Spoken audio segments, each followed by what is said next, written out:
Hablemos de economía. Como todos sabemos, la economía es la ciencia social que estudia la forma de administrar los recursos para satisfacer las necesidades humanas.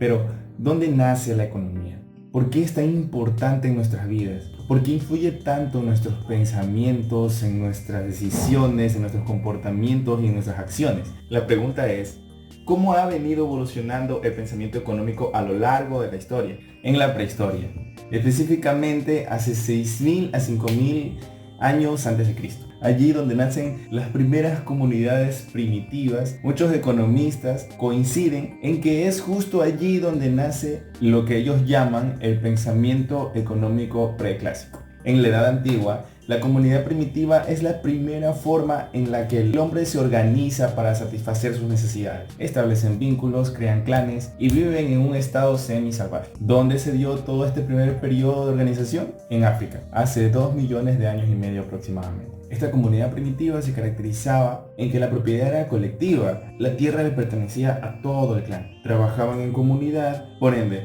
todo lo que cosechaban, todo lo que producían, se lo distribuían de manera equitativa. A esto se lo conoce como el comunismo primitivo. No existían las clases sociales ni la explotación al ser humano. Estas sociedades eran de tipo nómada. Por consiguiente, obtenían y producían solo lo necesario, únicamente para su autosubsistencia, sin ningún tipo de excedente económico. Es cuando estas sociedades se vuelven sedentarias, es decir, se establecen en un solo territorio, es cuando introducen la agricultura. Comienzan a criar animalitos, empiezan a depender cada vez menos de la piedra y se comienzan a crear cada vez más herramientas de trabajo especializadas, haciendo uso de metales y otros materiales para su creación. Claro, esto logró una mayor producción, dando lugar ahora sí a los excedentes económicos. Esto provoca un rompimiento del orden comunitario, abriéndole las puertas a la bendita división del trabajo. Podemos decir que esta transición de comunidad colectiva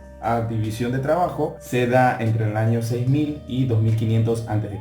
Esta división de trabajo en la comunidad primitiva resulta ser la más sencilla de todas las divisiones de trabajo y consiste en dividir el trabajo por sexo o edad. Por el contrario, en el régimen de esclavitud, la división de trabajo se separa por ganadería, por artesanía, por agricultura, y es ahí a donde vamos ahora, a la esclavitud. La esclavitud nace de la división del trabajo, ya que esta sociedad tenía la necesidad de incrementar su producción agrícola, minera o ganadera.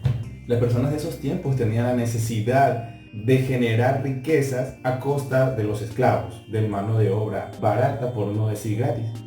Pero, ¿de dónde salen estos esclavos?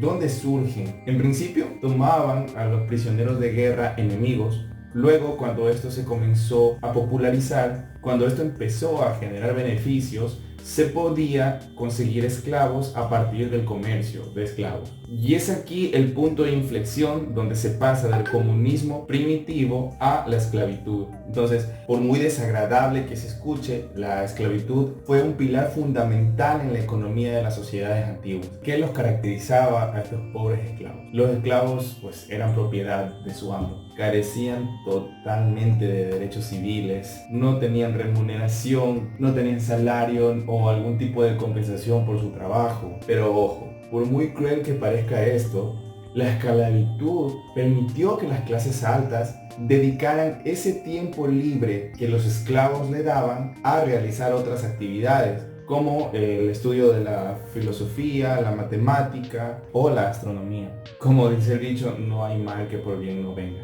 Un ejemplo de este sistema es el griego. Mientras los griegos se dedicaban al estudio de las matemáticas, los esclavos se dedicaban a las labores de agricultura o de producción de algún bien que les genere alguna riqueza. Dato interesante, Atenas llegó a tener tantos esclavos que se estima que por cada hombre libre habían 4 esclavos. Fin de dato interesante. Hay que tener en cuenta que los esclavos no eran la única fuerza de trabajo en esas sociedades sedentarias. Por ejemplo, en Grecia y en Roma existían grupos de artesanos libres que se encontraban organizados en hermandades. Y es aquí donde abrimos la puerta a una de las culturas más importantes de la historia, la antigua Grecia. ¿Cómo percibían los griegos el trabajo? cómo y con qué se hacían las transacciones en la antigua Grecia. Para empezar, los griegos fueron uno de los primeros en tratar de entender el funcionamiento de la economía. Hesíodo, Jenofonte, Aristófanes, Platón y Aristóteles trataron de encontrar una explicación a los fenómenos económicos de su época.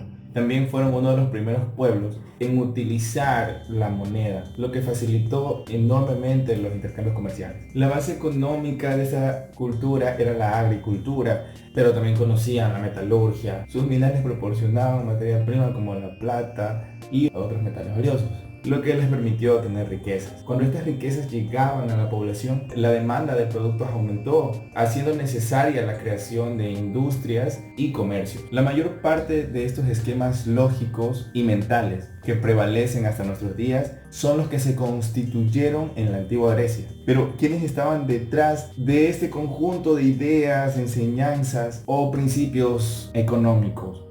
¿Quiénes eran estos precursores del pensamiento económico? Las doctrinas económicas más relevantes que hubieron en la antigua Grecia fueron impulsadas por Hesíodo, Aristóteles, Aristófanes, Platón y Jenofonte. Hemos llegado al final de este video. En el próximo video hablaremos un poquito de quiénes eran estos precursores del pensamiento económico, cómo iniciaron aquella doctrina económica en la antigua Grecia, cómo introducieron sus teorías, sus ideas en la antigua cultura griega, qué aportaron sus ideas a la economía, y comentaremos a breves rasgos un pelín de su biografía. Si el video te ayudó, que es lo importante, por favor no te olvides de dejar un me gusta y compartirlo con tus compañeros de clase, a ver si me motivo a seguir con esta serie de videos. Un saludito y hasta la próxima.